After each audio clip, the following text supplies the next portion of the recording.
Good day and welcome to today's webcast, 100 Gigabit Transmitter Designs, Tips and Techniques for Accurate Characterization. In today's 25 and 28 gigabits multi-lane designs, this will provide a foundation for the next generation of 100 gigabit communication systems. Loss of critical performance margins due to measurement inaccuracy or misinterpretation of test standards can be painful and expensive. This seminar will provide critical insight into the root cause and elimination of measurement variation and degradation at high transmission rates. Today we will hear a presentation by Bob Hazenek of Agilent Technologies. So Bob is a technical consultant in product marketing in the Oscilloscope Products division of Agilent Technologies, and he has been with Agilent and HP for over 30 years.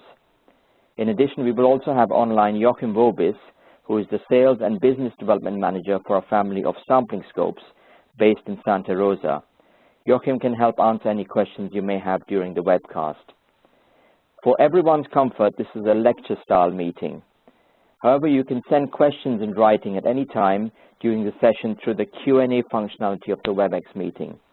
We'll do our best to answer your questions during the session, but may come back to you after the session if we are unable to do so for whatever reason.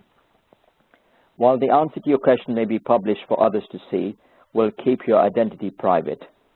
Please also be reminded that this webcast will be recorded so you can review and share this information with your colleagues at any time. Okay, thank you, and I will now hand over to Bob. Welcome again, everyone. Thank you for attending our seminar. We'd like to give you lots of great tips and techniques today on how to improve your designs to be able to handle 100 gigabits, which is often achieved, of course, in 4 lanes of 25 to 28 gigabit. With today's 100G designs, you face increasingly complex technical challenges, and Agilent measurement and application expertise helps you anticipate those challenges in these new designs so you can accelerate your ability to achieve both engineering and your business goals. And that's really the Agilent branding message that ties together the anticipate, the accelerate, and the achieve that you see in the lower left-hand corner of today's first slide. So the agenda we're going to cover today is we'll do a quick overview of the 100 gigabit market overview.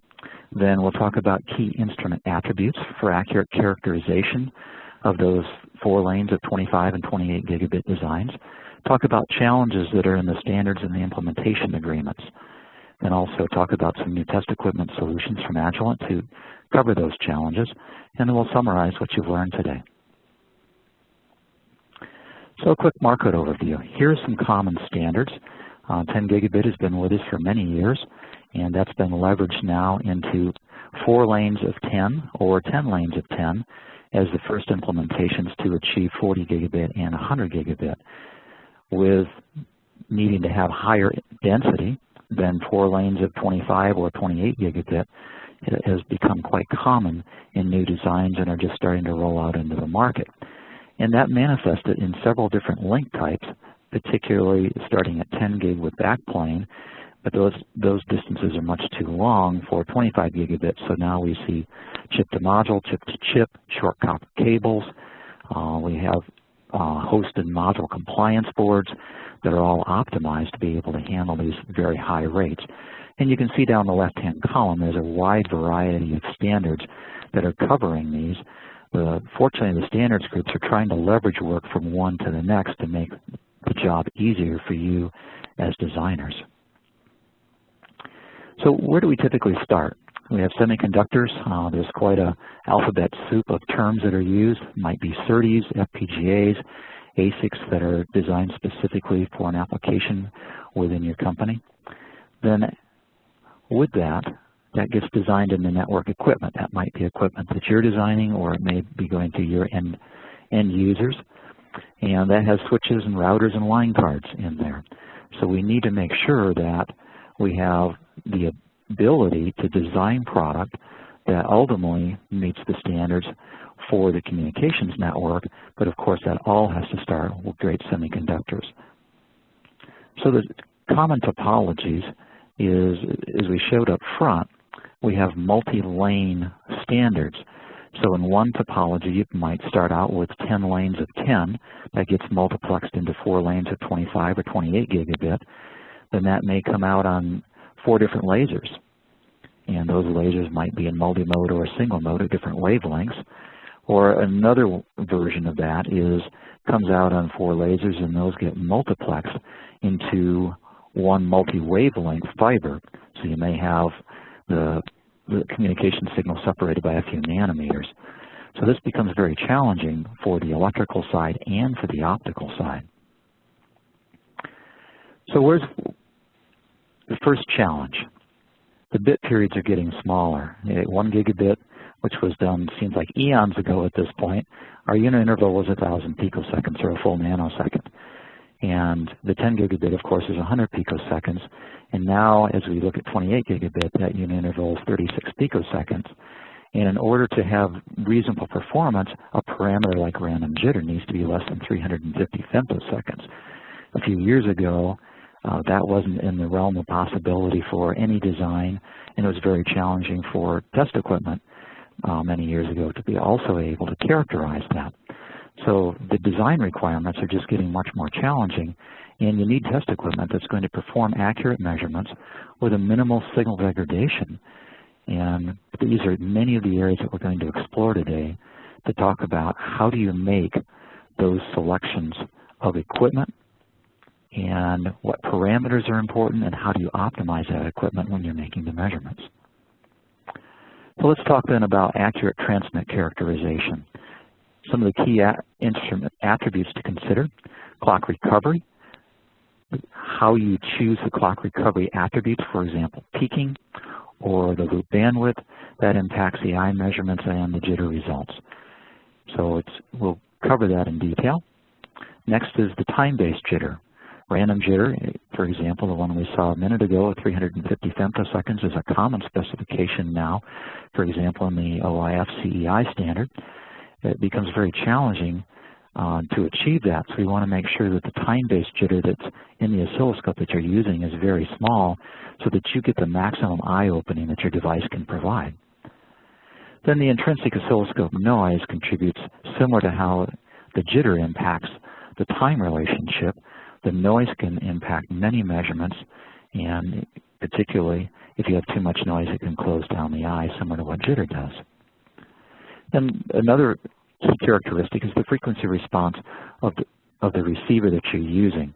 It's important to know those attributes and how do you make the trade-offs between what you're trying to measure and the attributes in the equipment that's available to you in today's market. So let's talk about clock recovery. So each standard or implementation agreement requires that the characterization be done with one or more clock recovery responses.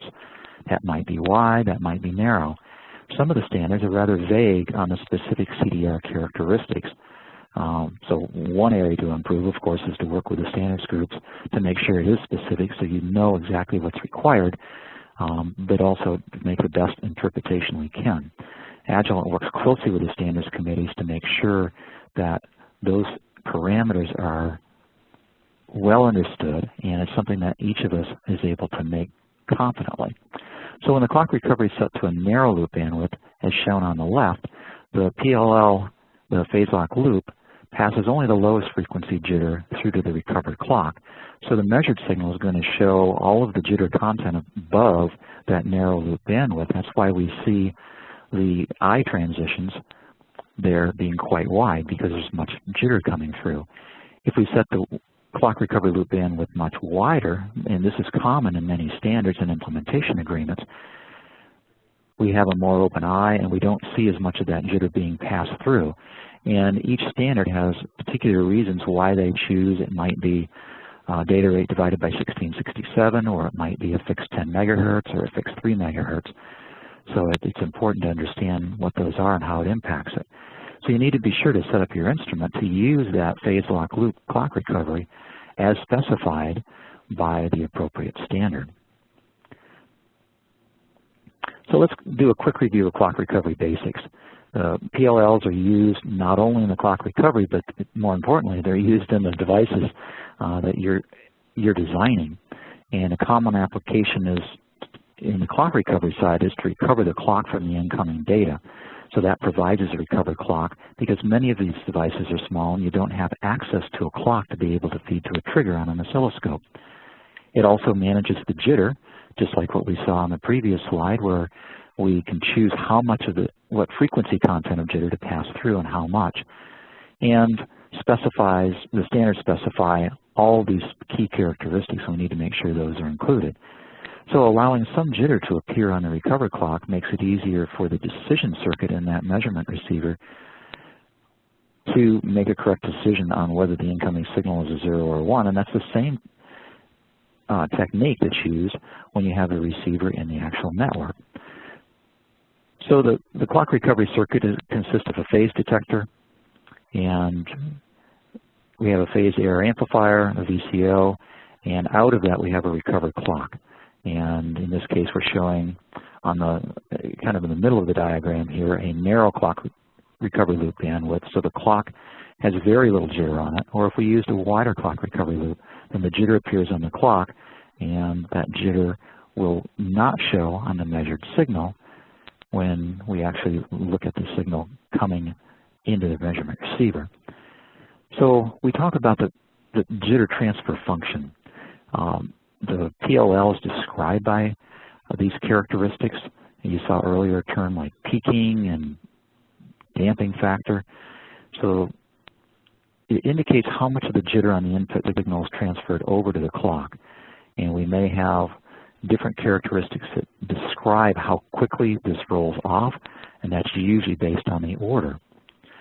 So the observed jitter transfer function that we see here on the pink is a representation of what the scope is observing.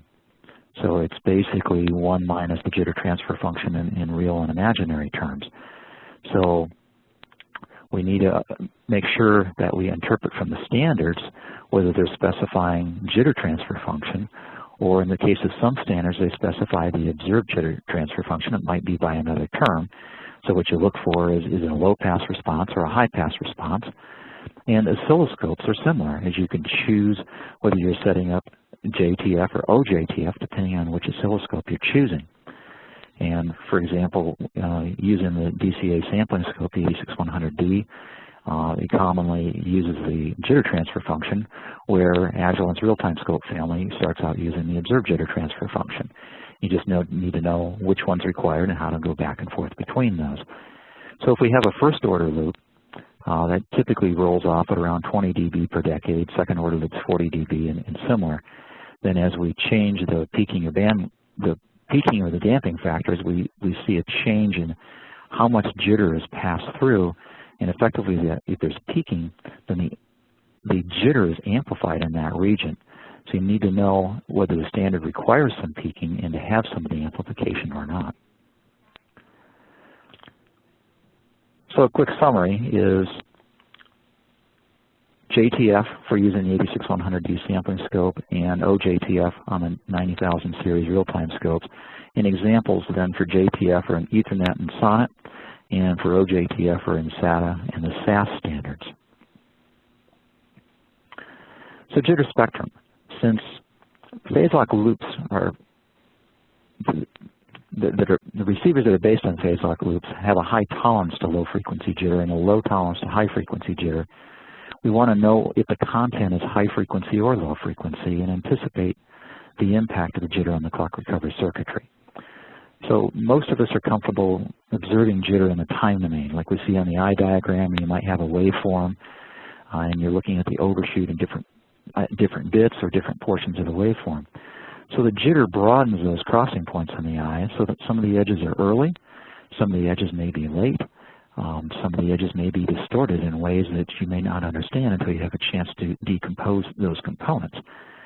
So it's impossible to see how fast the jitter is or what the frequency content is by looking at it just with a simple eye diagram, because we don't have information about the frequency of the jitter. So a common tool for analysis of a signal is typically a spectrum analyzer. But if we send a complex data signal in the spectrum analyzer, that spectrum has lots of sidebands in it, and it's very difficult to discern where the content is, what the frequency portions are, so we know in our design how to optimize that. So It's the sidebands that we need to actually discern and pull out.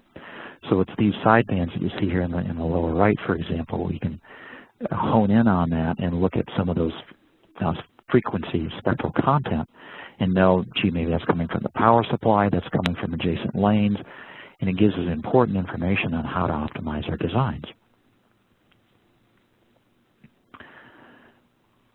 Another way of doing it then is if it's complex and in the spectrum analyzer it's difficult to see it, then we want to have the ability to break out that spectral content. Now on the left-hand side here you see a narrow clock recovery loop bandwidth.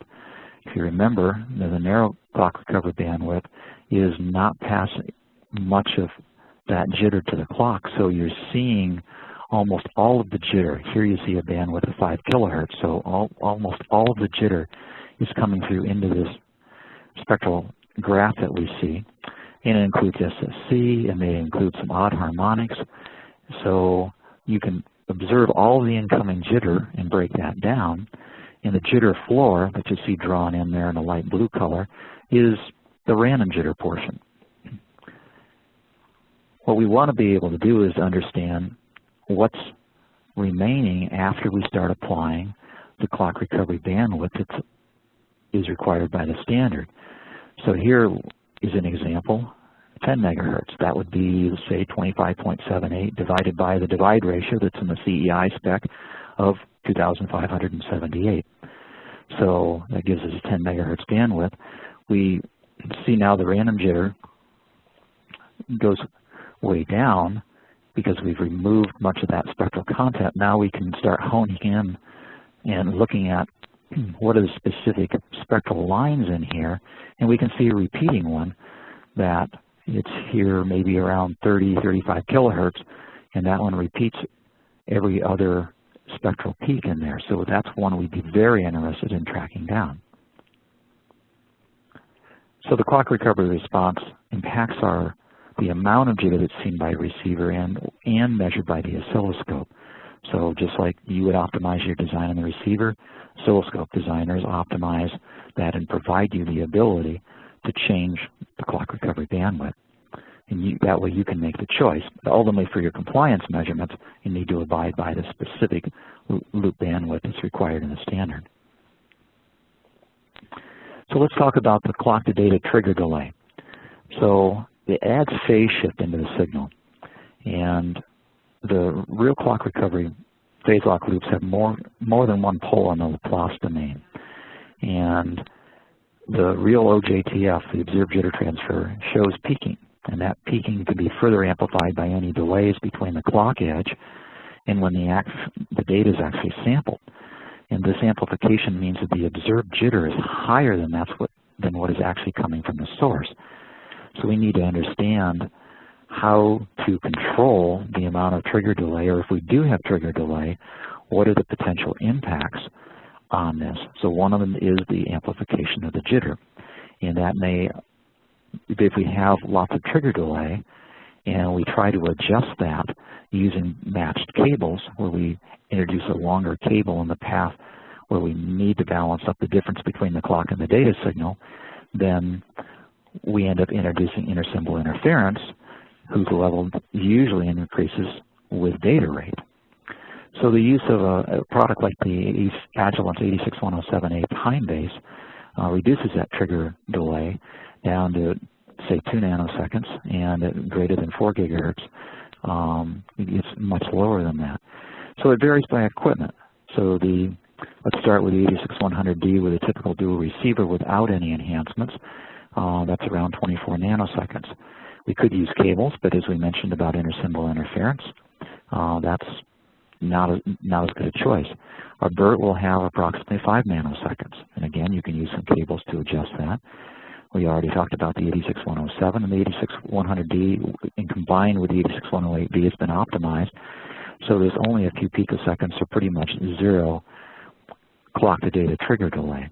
So that gives us our best solution for minimizing that peaking having to do with the trigger delay and reducing any potential amplification of that in the jitter spectrum.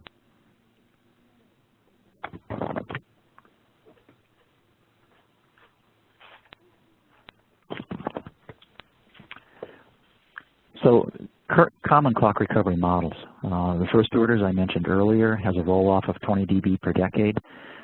Typically it has no peaking, and you have less ability to track out how the low frequency jitter is tracked out. And real hardware clock recovery doesn't behave in this way.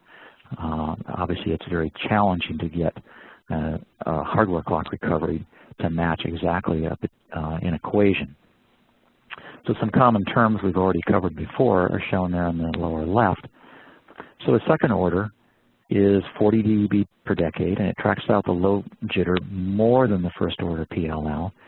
And you can choose how much peaking is in there. For example, if you want to do some troubleshooting, you can adjust the amount of peaking. But ultimately, when you want to make sure your device meets the standard, for your customers, you need to make sure it's tested to either the peaking value or the damping factor, depending on which one is specified. Of course, the damping factor goes along with the observed jitter transfer function. Then for those that are quite expert in understanding this and need to have the ultimate in control, then you can use a third order PLL, which rolls off at about 60 dB per decade and specifies the zero, the gain, and the pole frequencies. So it gives you lots of flexibility as far as how do you control that roll-off and your ability to look at the jitter spectrum. So as I mentioned, the hardware clock recovery designs aren't perfect, and as we'll see here, the software clock recovery designs are not either, in that an ideal clock recovery response can be derived in software, but it doesn't always include all of the real clock recovery behavior. And the clock to delay related issues if you're still using an explicit clock, so that's present. And some additional areas on the hardware clock recovery is it emulates a golden PLL using an actual hardware clock recovery design like what's needed in a typical device that's being designed.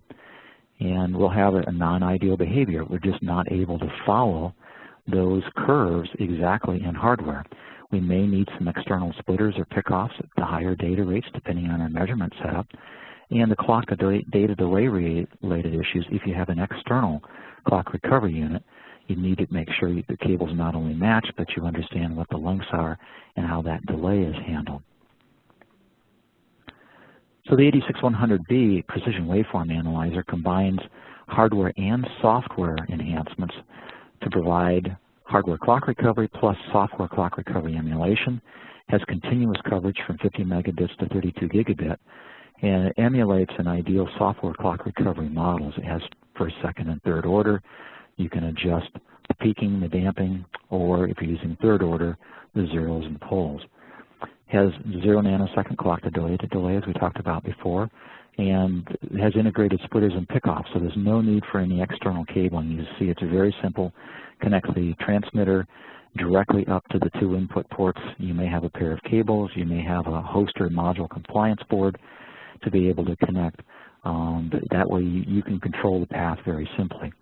Has built-in jitter spectrum analysis capability, where we saw the benefit of that a few minutes ago. It's very challenging to do on a spectrum analyzer.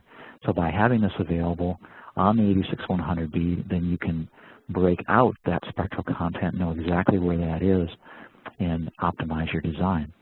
Dual 50 gigahertz low noise receivers and integrated ultra-low jitter time base, best in the industry. The RJ is under 50 femtoseconds typical for that intrinsic random jitter. So let's talk a little bit more about jitter spectrum analysis and the software clock recovery emulation. So the device under test comes into the module, and we can choose what type of clock recovery response that we have. If we have just the hardware, we have an adjustable bandwidth, we have adjustable peaking in there, and if we were only using hardware, the example shows that we would measure total jitter of around 6.4 picoseconds and an RJ of 300 femtoseconds. And what we see is the hardware clock recovery response may be higher peaking than what's desired, and jitter amplification could occur in that area, but we don't know that for sure until we adjust for the amount of peaking or damping that's in there. And the amount of amplification is a function of where is that spectral content in the jitter spectrum. If it's outside of the range of where the peaking occurs, then it's not as much of a challenge, but likely it's right around where that loop bandwidth frequency, the loop bandwidth is specified, and so it'll be amplified potentially. So if we then add in the ability of emulating in using an ideal software clock recovery emulation, then we can adjust for that clock recovery response that's present in the hardware and make it as close to the ideal as possible. So you end up having the desired software clock recovery loop response and match the standard as close as possible, because we're able to characterize the loop response in the 86108B and use the software to adjust for that. So we get the peaking back to the desired value, which might be 0, it might be 1 dB, depending on what's in the standard. So we see in this particular case, we've adjusted for, you can see the peaking in the diagram on the left. Now the peaking has been reduced to 0, and in this particular device, the RJ now measures 249 femtoseconds, which of course brings the TJ number down. The RJ number is the one that's always the most challenging to meet in designs because it's very tight, but it also has the largest impact. But since it's multiplied times 14 or maybe 15 or 16, depending on what BER you're choosing, that rolls up into jitter as one of the primary components. But a word of caution is this is providing a more accurate measurement. It may be that there's something else about your device or in the measurement that happens to be combining to make the RJ measurement better than what the device actually is. So in some cases, by using this solution, the reported number may be greater than what you saw and using hardware only. So, but it is a more accurate number, which is important for you to know, because you wouldn't want to have a device with higher RJ than what you know about in the network, because it may cause BER failures or other communications issues trying to get from the transmitter to the receiver at the other end of the network.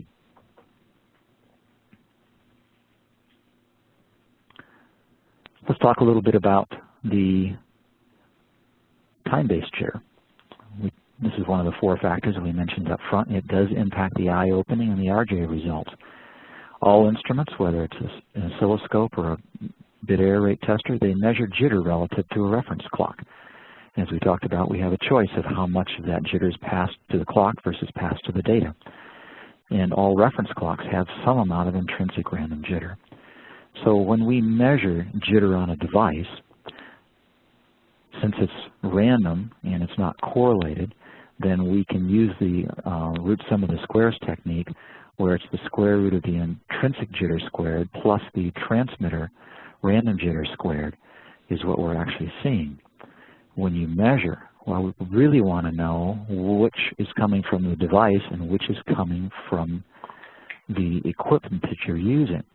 So one way to do that is to understand how much is coming from the equipment, as shown in the intrinsic RJ in the second column there, where scope A, B, and C examples 50, 200, and 400 femtoseconds of RJ. And let's say we have a DUT. This is a really good DUT at 250 femtoseconds. So when we send that DUT into these 3 different scopes, we have different RJ results. In one case, 255 has very minimal impact, and we still pass that margin of 350 femtoseconds with lots of margin.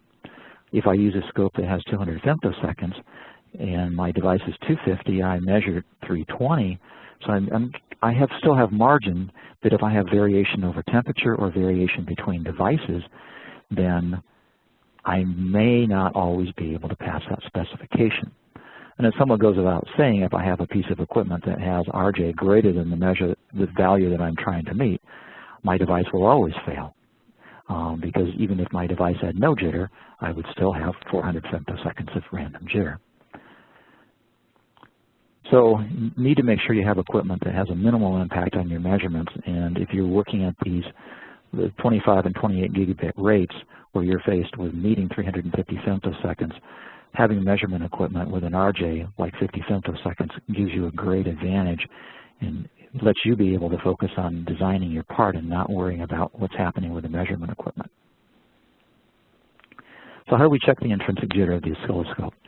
We can use a signal from a signal source like a precision signal generator.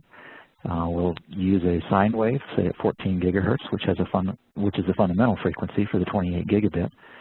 And the amplitude match that to what your DUT is, so you're getting an apples and apples comparison.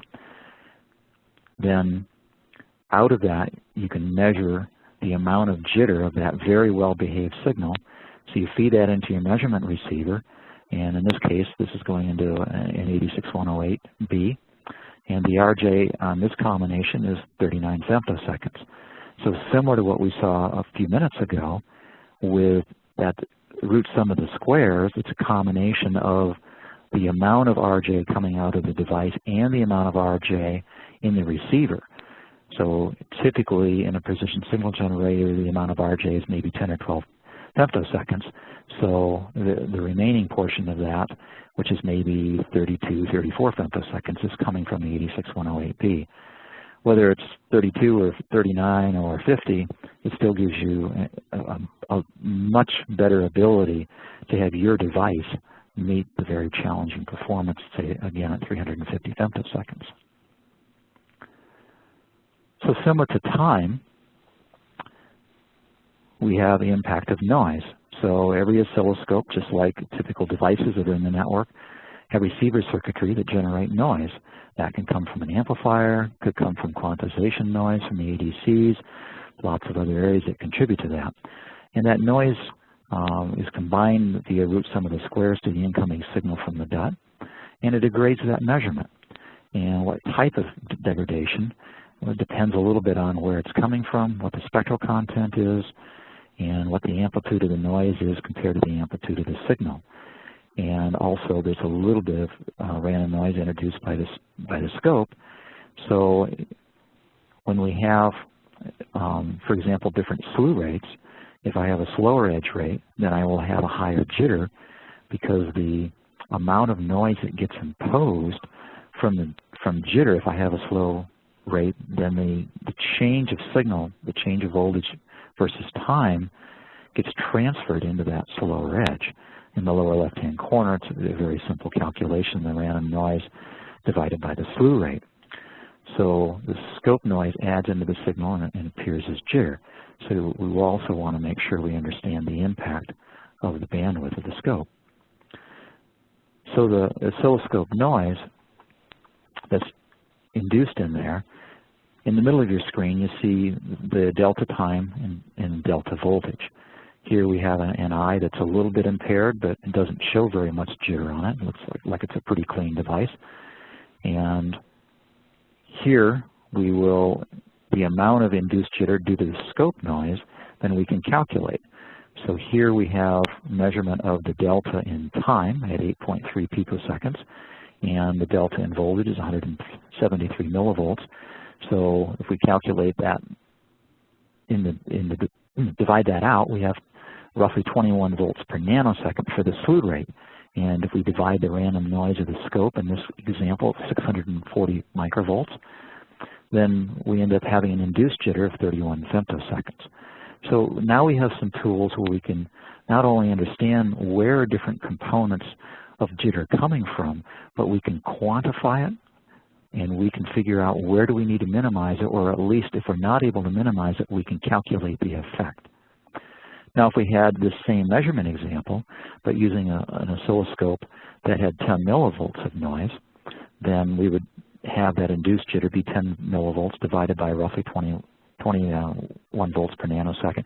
So the induced jitter in this case is 480 femtoseconds, which there's no way we'd be able to do a credible measurement for us when we're trying to meet a standard of 350 femtoseconds. So it's very important to understand the scope noise and make careful selection of your test equipment when you're purchasing or when you're borrowing it from your buddy in the lab. So bottom line is use the lowest noise you can for the best accuracy and the highest margins. Another area of interest is the frequency response of the oscilloscope's receiver. That can change the shape of the eye diagram. It may impact the measured amplitude. It can impact the rise and fall times. Obviously, if we have a much lower bandwidth or an impaired frequency response. The rise and fall times are going to show to be slower. Can also impact the intersymbol interference. So we want to make sure we know what is the impact of the frequency response, and may even need to be able to characterize that if it's not supplied to you. So we can see at the bottom 3 different responses. We have almost an ideal signal. It's a simulated signal that has no impairments. Then we can see as we start having increasing impairments that the eye starts changing shape in the middle one. Not too bad, probably still have lots of margin. But in the next one, our amplitude measurements are going to be somewhat distorted, even though the edges still look pretty clean. So let's start out with that 28 gigabit ideal transmitter. And if we look at it on a 63 gigahertz response, let's say a response that has a very flat pass band and a very fast roll-off, we get a very clean signal. We see tiny bits of ripple here and there, mainly having to do with just the roll-off, but very clean, would have minimal impact on your measurements.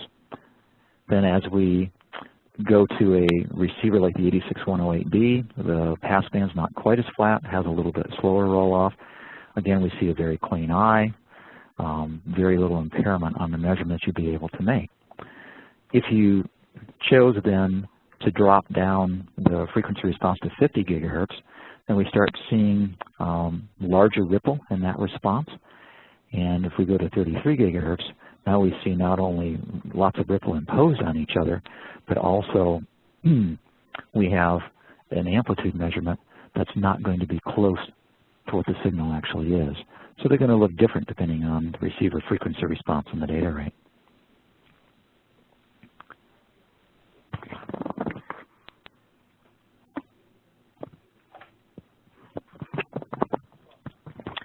So we've looked at lots of factors having to do with the choice of measurement equipment. And now when it comes to compliance and debug testing, this is where the rubber meets the road for you, because you need to be able to sell your devices to your customers. So we want to be able to take the guesswork out of setting up an oscilloscope, setting up the test equipment for an accurate and compliant measurement. But before we get to compliance, we need to be able to use a fast and effective set of tools to allow us to debug our design to make sure that it's working as well as possible. So Agilent offers a family of application software for the 86100D DCAX.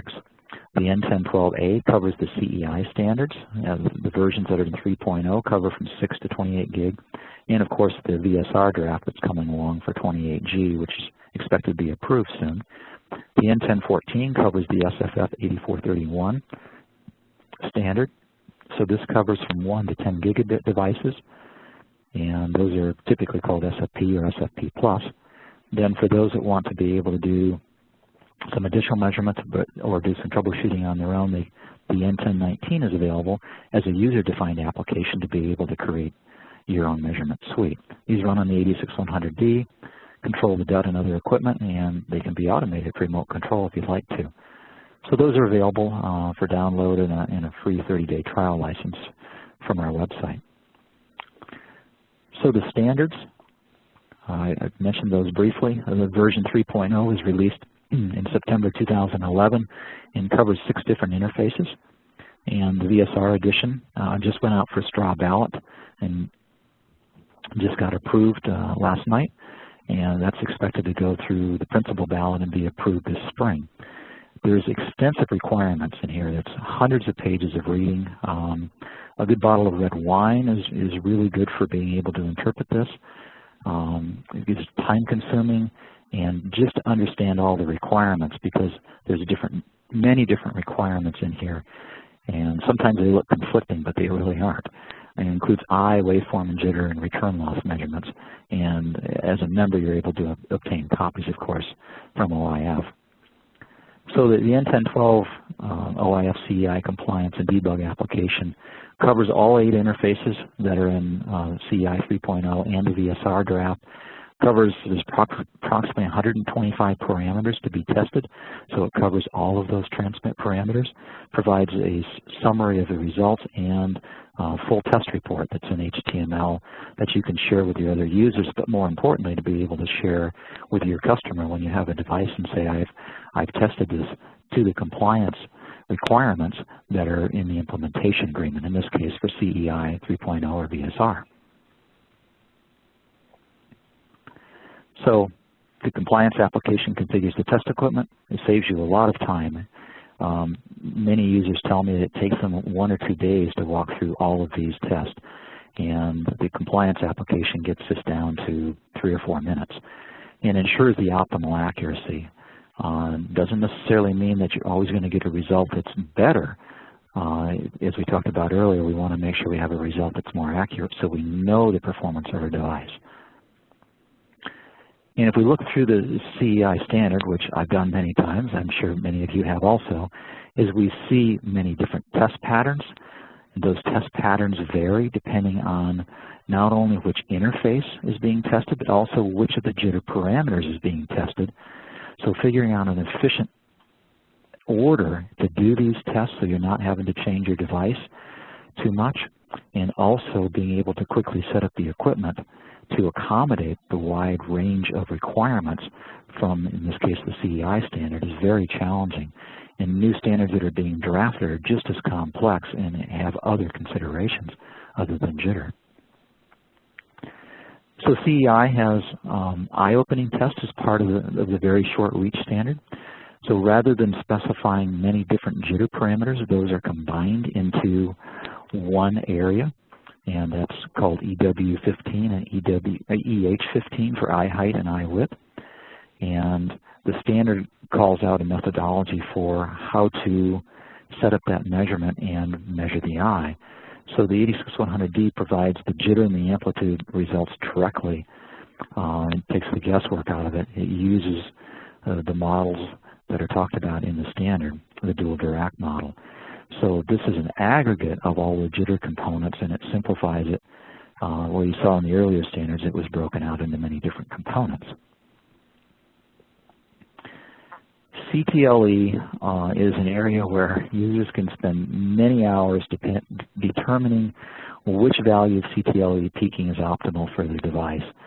The screenshot you see in the middle right is the dialog box within the DCAX to set up the parameters for that.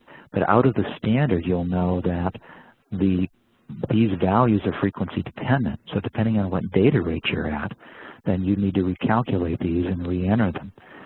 And we also have allowable values of 1 to 9 dB. And what the standard requires is that you pick the optimal value. Well, how do you determine the optimal value?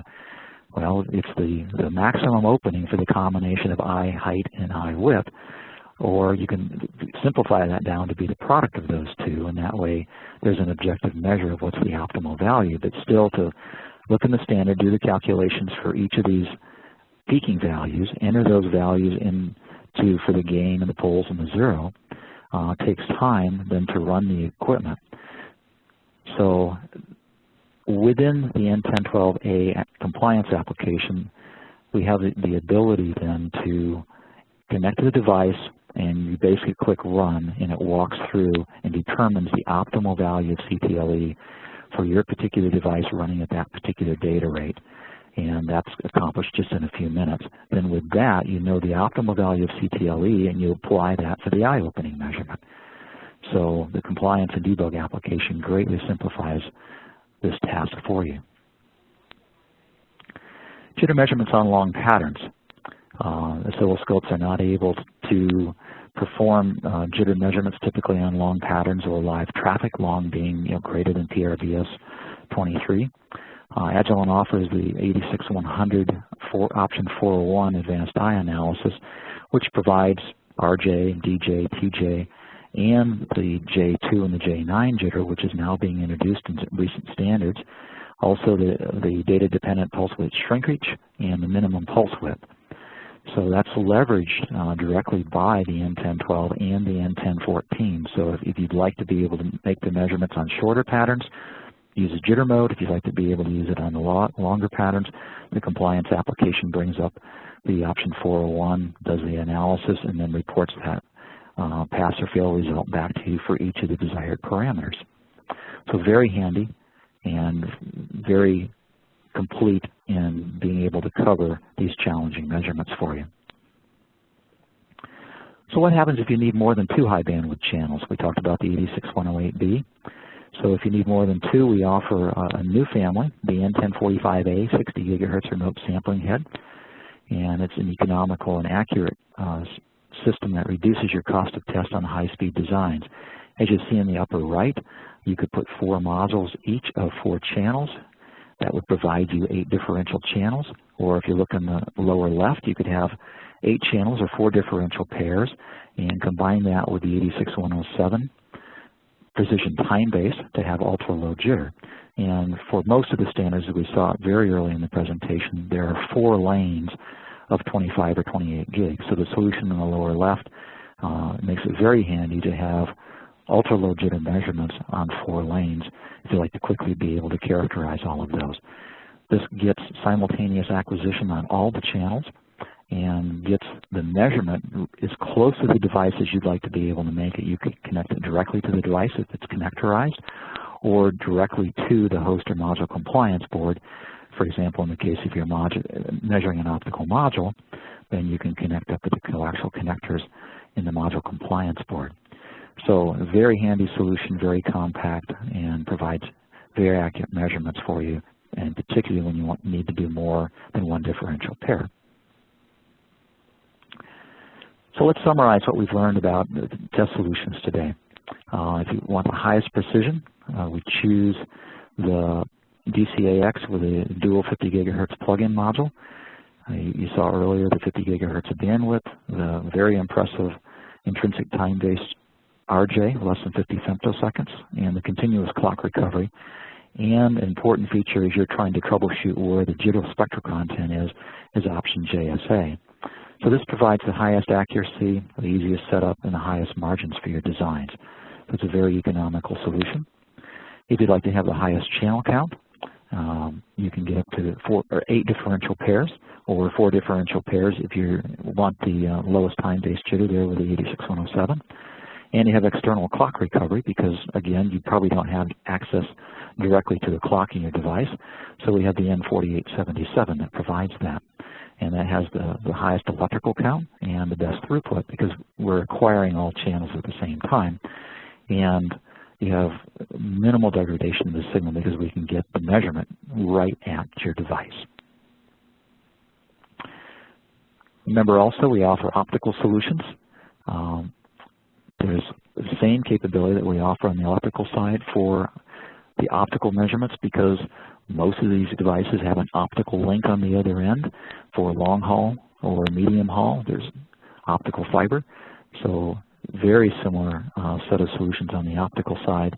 We have a high optical channel count, as many as 4 channels per module. Can do all the same measurements with eye mask and waveform and jitter. We can, by using the impulse response correction, we can get to the ideal frequency response that's required for the 4th order Bessel-Thompson.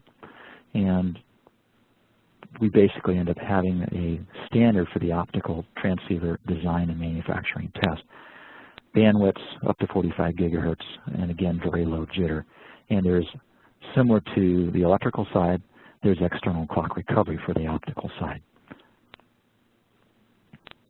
If you need to test receivers, or if you're using complex modulation schemes, no problem. We also have it covered with a family of bit error rate testers, the N4960A, up to 32 gigabit and multi-lane, or the N4903 family, the J-BERT, and it gets 28 gig using the N4876 MUX, up to 28 gigabit. And if you need to do work in the optical domain, the optical modulation analyzer, also multi-channel, up to 60 gigabaud, and provides you tremendous flexibility and capability in characterizing the electrical and the optical side. So, quick summary, the margins are really small for your designs for the 25 and 28 gigabits per second. And we've talked about some of the key instrument attributes that ensure the best accuracy and the highest margins. We talked about clock recovery, intrinsic time-based jitter, the impact of noise, and considering the frequency response. How do we look at the bandwidth and the roll-off of that? The standards and implementation agreements are not going to get any easier and any simpler, maybe more consistent because they're leveraging from one to the next. But as you've seen, we have hardware solutions that greatly help you on the clock recovery side and the time-based jitter, and also we have the compliance and debug applications that help you configure the instrument and save you time. You don't need to be reading through the standards. These measurements, rather than taking 1 or 2 days, can be done in a few minutes, and making sure you have the optimal accuracy. So the bottom line is Agilent has the right solutions to fit your 100 gigabit test needs. So be sure to visit our website for more information. So with that, I'll turn it back over to Raj. Okay, thank you very much, Bob. Yeah, that was really interesting and very, very informative, actually. So really appreciate your time to give us that information. So now we can take some questions and answers. In fact, we're actually in quite good shape in terms of time-wise. We've got 10 minutes left on the clock. So you can send your questions in writing through the Q&A functionality of this WebEx meeting. We'll do our best to answer your questions right now, but we may come back to you after the session if there's any questions we're not able to answer.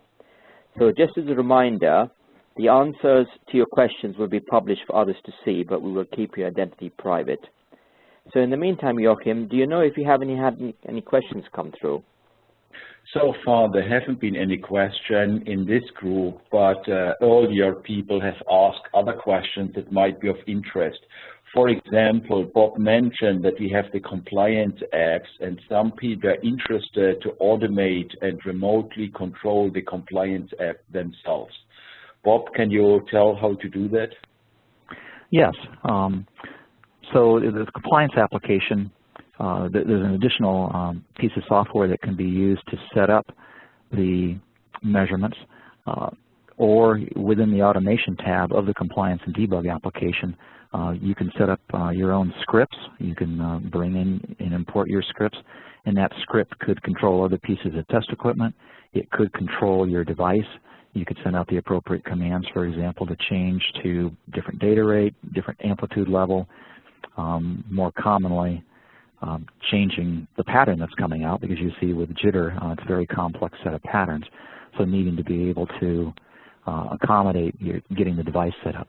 So either of those, using the automation tab or this, the secondary piece of software that Agilent offers, provides powerful capability for automating the measurements for you. Thank you. And another question is, how do I choose equipment with appropriate bandwidth for these measurements?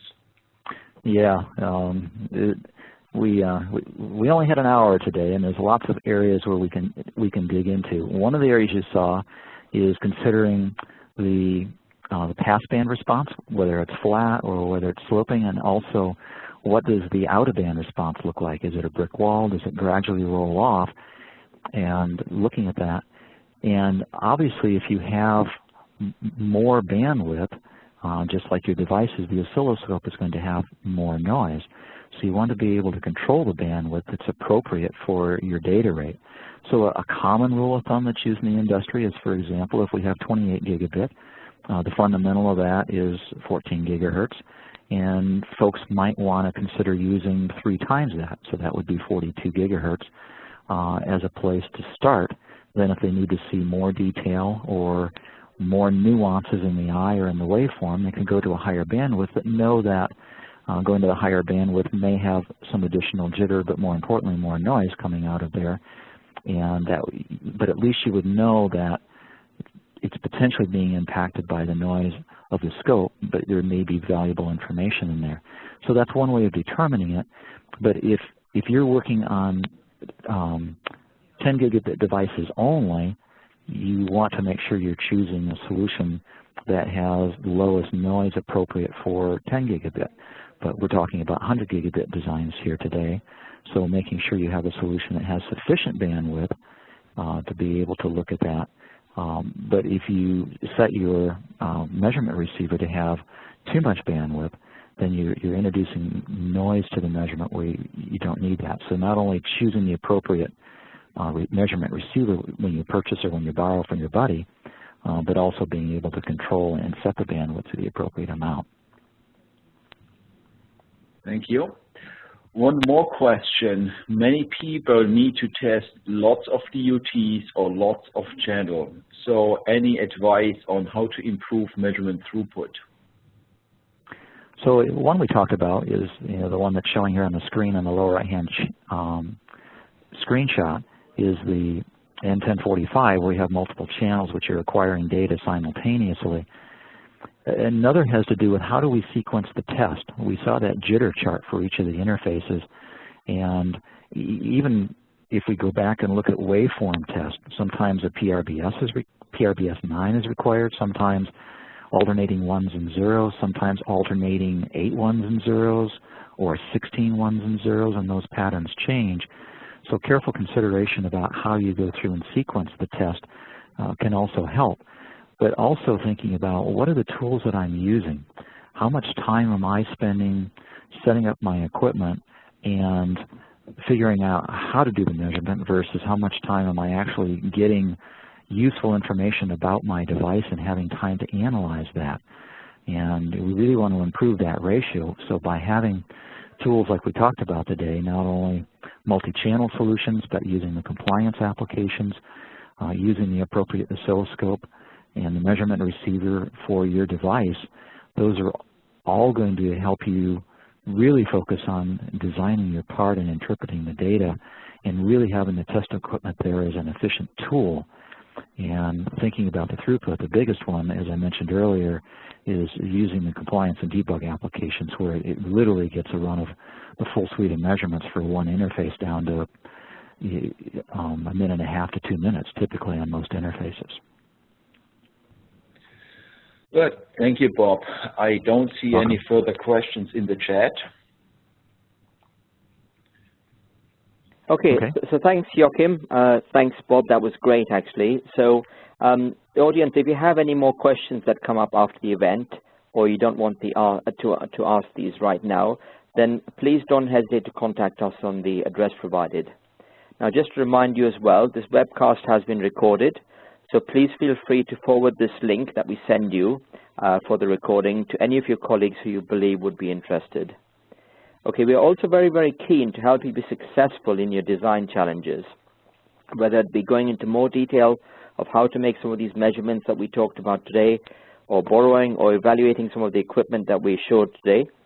Then please don't hesitate to contact your local Agilent field engineer or your local Agilent contact, and they may well bring in the local application engineer who has been peaked in some of these technologies to be able to help you make some of these challenging measurements. Just don't forget as well, as Bob mentioned as well, the Agilent is actually on many of these standards bodies and these industry committees. So firstly, not only are we having the latest and the advanced information in terms of how the standards are evolving, but in many cases we're actually driving the standards as well and advising the standards committees on how these tests can be done in a very successful way. So that way we have the earliest information to some of these technologies and testing challenges that are coming up. So in a few seconds we will close the session and an evaluation form will pop up on your screen. We really do appreciate your feedback. It's very important to us to be able to improve such events for the future. So we're right out of time, actually, exactly on time. Thank you very much for your attendance. We wish you a great rest of the day.